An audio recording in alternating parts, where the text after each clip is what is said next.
Alrighty, ladies and gentlemen, Josh Sanch, welcome back to the Bodybuilding News Network for our coverage of the Italian Olympus Pro this weekend. And we have a pretty phenomenal cast, a great lineup for this show. So I know you're going to enjoy the show.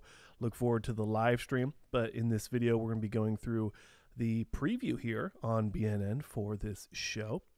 This is a new show. Technically, it's been on the pro calendar all year, but this is a first time for this show to preview, to be available for athletes to compete at.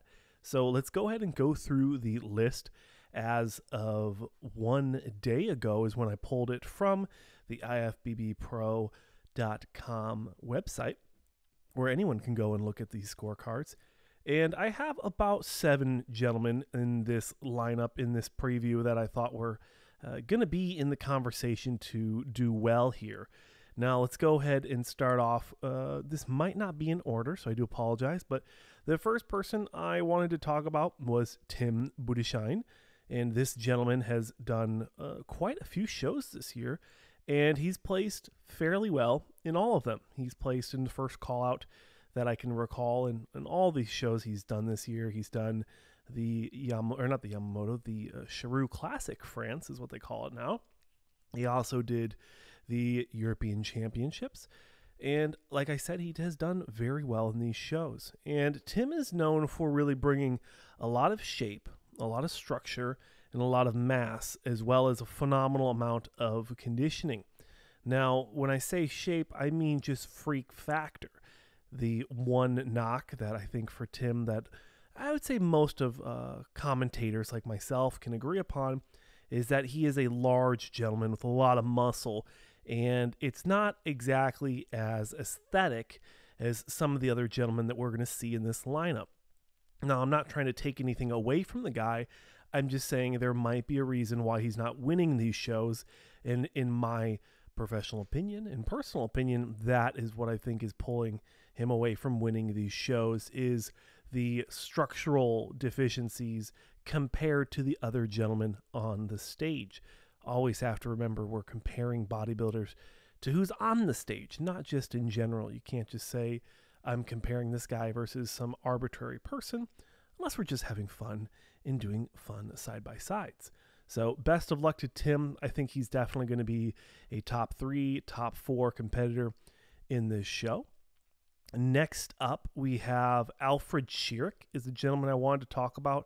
And after my deep dive I did on the Sherik Classic France, the corruption I think that was going on there, and the possibility of this guy really being overlooked and not really placing well at all at that show, I genuinely don't think he was overlooked as much as some people are saying he was. And specifically, I'm saying it's the size is what Alfred, or Vlad Alfred Sherik, or Sherik, needs to improve upon for him to get more favorable placings in the open division. He was a phenomenal 212, and I can't remember if he won shows or if he was top 3, but he's a great bodybuilder. He's been doing a great job for a few years now. And I'm looking forward to seeing what level of a package he can bring to this Italian Olympus Pro. He's a great competitor, brings a lot of condition, but I do think he does need a little bit more size, especially in the back department. The back shots don't have as much depth as some of the other competitors that we're going to see, and we have seen him stand next to. As I'm going to say, for the most part, this first call out is going to be a duplicate of what we've seen in previous shows this year, minus or plus 1 or 2 gentlemen. But best of luck to Vlad Alfred Sherik on coming into the show. Again, a gentleman I think is going to be a first call-out talent. Newcomer, and hopefully a first call-out favorite for this show is Leandro Perez. And this guy has been doing a phenomenal job this year, coming into his pro debut. Yes, you heard it, pro debut, and winning his Olympia qualification at the, correct me if I'm wrong, everyone, the Fitpira Pro. He won that show, qualifying him for this year's Mr. Olympia. And he's found it interesting and worth his time to compete in these other shows coming into the Olympia. I love seeing it. I think he understands that he's probably not going to be top 10 his first Olympia.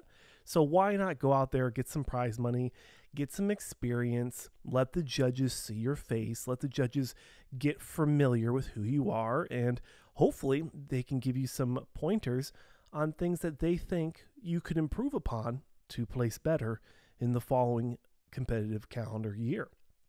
Best of luck to Leandro Perez, again, a guy I think could be in that top 6 conversation. He's really got a nice flow. The structure's nice. His proportions are beautiful. He's got great tan. The symmetry is phenomenal. I think he's a great representation of Brazilian bodybuilding and what bodybuilding can be in 2024. So best of luck to him. In my opinion, personal and professional, the favorite to come into this show and clinch the last Olympia qualification in Europe is going to be Theo Lugar from France. He placed second at the Sherik Classic France we just had last weekend. And I would say he is, based off of what we've seen so far, a favorite to win this show. The shape, the conditioning, the muscle maturity he has for being such a young competitor, I think is going to separate him from the competition, as well as the momentum that he's gained from that second place finish. Now, we do have other competitors in this lineup that are going to push him. Someone like Tim Budishine and Alfred Sherik, I think, are going to be worthy competition. We do have one more guy I think could steal the show, and we'll talk about him in just a second, but I personally really do enjoy Theo's physique, his personality, who he is as a person. I think he's a phenomenal guy. The symmetry he has.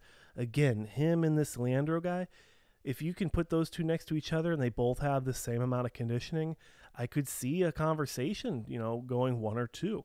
I think they both have beautiful structures, great flow, and I think it would make a very interesting call out.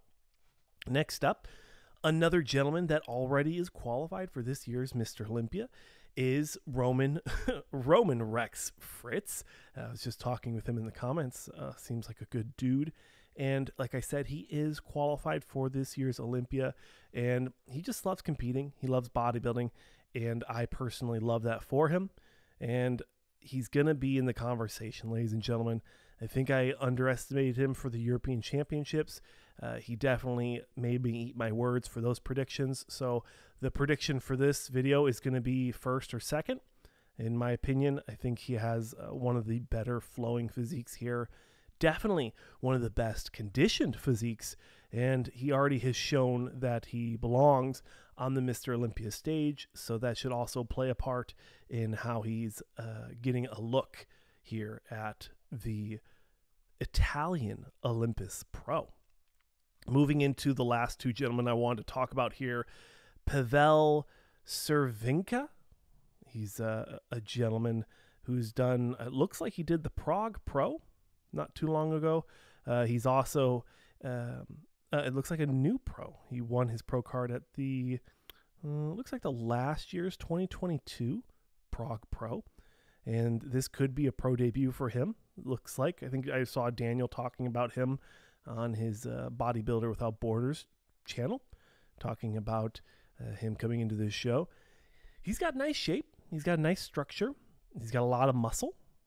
So I don't think he's really missing anything. It's just going to be, how's this going to translate to a pro stage? And I think he, looking at his physique, I think he does have an opportunity to place well here and definitely make a statement and come into these shows, especially these European shows, and really make a name for himself. So definitely keep an eye out for Petr Cinka when you're watching the live stream, and stay tuned for my coverage. I'll help you guys out with the posing numbers and figuring out who's who. Sometimes when you're on the stage, it gets a little difficult, a little confusing. All right, last but not least, there are other gentlemen on the scorecard, but I don't want to make the videos too long. So as we creep up on 10 minutes, Roberto Bueno is going to be doing this show. He was slotted to do a show earlier this year, and I believe he was sick, and he had to drop out. But he's coming into this show, and I think he looks pretty good. He's got a lot of muscle up top, crazy looking shoulders and chest. He's got a nice clean midsection, great flowing quads, good conditioning that I can see. Not really missing anything. I think the physique really speaks for itself, and he could be in the conversation here to be competitive. It's really hard to tell. I can't really see any photos, any contest photos from any shows he's done before, but he's working with Neil Yoda Hill, so that has to say something about what his coach sees in him, and it looks like he's going to be doing very well in this show. It looks like he won the overall at the Ben Weider Classic in 2020, and now looks like the last time he talked about it. So this also could be a pro debut, as that looks like it's a amateur show. So look forward to all these gentlemen competing in the men's open bodybuilding division at tomorrow's Italian Olympus Pro. Like I said, the last Olympia qualifier in Europe besides the Legion Sports Festival, also happening October 8th. I'm your host, Josh Sanch. As always, thank you for Mutant Nutrition for sponsoring our coverage of the Olympia as we start coming into 4 weeks out. Please subscribe if you enjoy this style of content, and I'll see you in another video.